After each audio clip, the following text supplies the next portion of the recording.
Hello, this is Carol Beecham from the George Memorial Library Genealogy Department. Today I'm going to show you how to make a simple Christmas ornament using your favorite heirloom photos and a canning jar lid. It's easy peasy. Let's get started.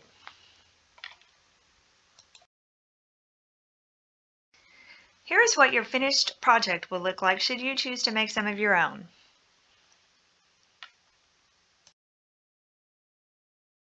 You will need very few supplies to complete this project. For sure, you will need oath photos, canning jar lids, ribbon, Mod Podge, scissors, a hot glue gun, some type of string or jute, a foam brush, and a pen.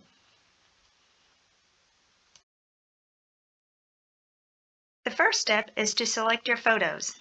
I like the look of my old black and white photos with the metal of the canning jar lid, but you could choose to use more modern photos if you prefer. I definitely wouldn't use my originals for this project. Please make copies. You can either scan your photos and order prints, or print them out from the computer using paper. I tried both and I liked working with the actual photocopy rather than a paper one. The image just seems more sharper to me, but either one will work. Before printing my photos, I edited them on my computer.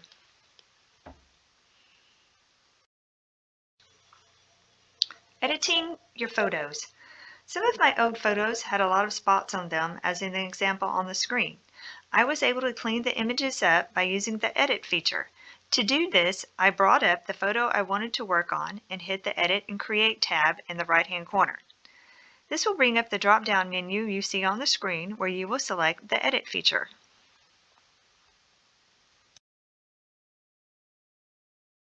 After selecting the Edit feature, click on Adjustments, located at the top of the screen. Once you're in Adjustments, you can play with light and coloring. It also has a red eye correction option and a spot fix. I used the spot fix to clean up the image by moving around and clicking the blue dot on the screen to the spots I wanted to remove from the photo. The spot fix isn't perfect, but it is very easy to use. You might not be able to fix everything, but you will definitely improve the photo. You just have to play with it. It allows you to save the corrected version or save as a copy in case you want to keep the original version as is.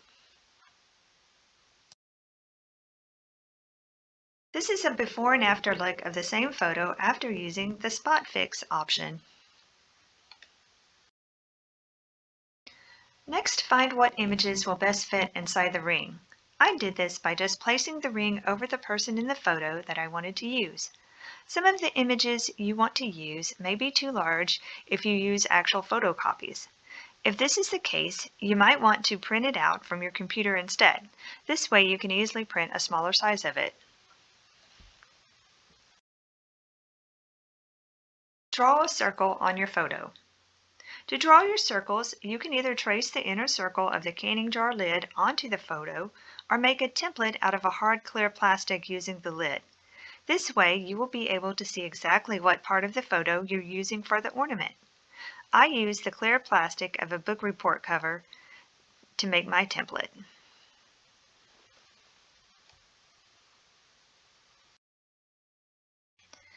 After you have drawn a circle onto your photos, cut it out using scissors.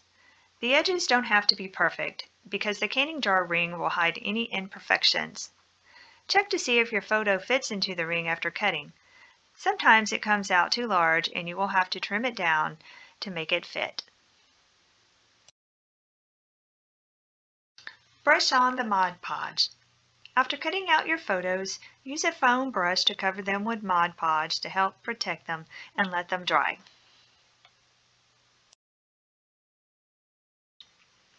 Next, you can decorate the outer edge of the ring any way you like. Consider spray painting it gold, painting it white, or gluing buttons or small pom-poms to it. I chose to glue a piece of ribbon to the outside of my ring, but I think it would also look good just plain. It's totally up to you. To place the ribbon around it, you will need to find some the right size and cut a 9-inch strip. Next, paint the outside of the ring with Mod Podge. Then take your cut ribbon and wrap it around the outer ring. To get it on straight, place the edge of the ribbon up against the lip of the ring to guide you.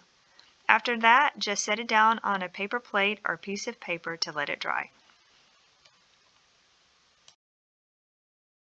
To make a hanger for your ornament, cut about 13 inches from the string you're using to tie around the ring as shown on the screen. Tie a knot in the middle of the ring so that it will hang straight. Then tie your ends together to close the loop. This is the easiest method, but you can also use a nail and a hammer to poke a hole through the ring to attach the string. Do this by tying a knot at the two ends to form a loop. Then use a toothpick to help you thread the loop through the hole from underneath the ring. Once it pokes out the top, grab it and pull it until the knot catches on the other side. Both methods work great. Inserting your photos. Place your cutout photos into the rings and place the lid behind the photo. I use my hot glue gun to place 4 dots around the edge of the circle to hold the lid in place. After that dries, I like to put a final coat of Mod Podge over the whole piece. As a final touch, you might want to consider adding a label to the back of your ornament so that people will know who the person is.